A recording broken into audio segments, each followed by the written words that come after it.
ইয়াত কিছু মোৰ বাবা ভাল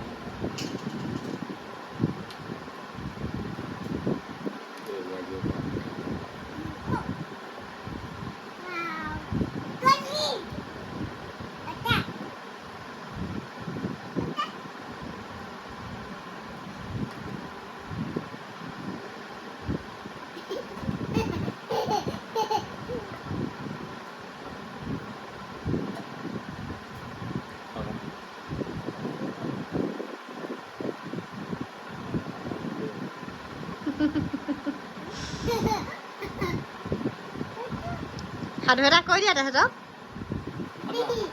সাধুতা কোৱা বান্দৰ আছিলে ক অঁ ডালিম খাইছে কেনেকৈ দেখুৱাই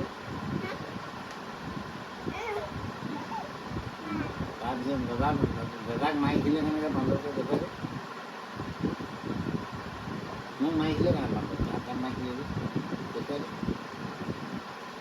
সিহঁতক কওক ৰ'বা গৈছে ক'বলৈ এনেকৈ বান্দৰে মাৰিছিলে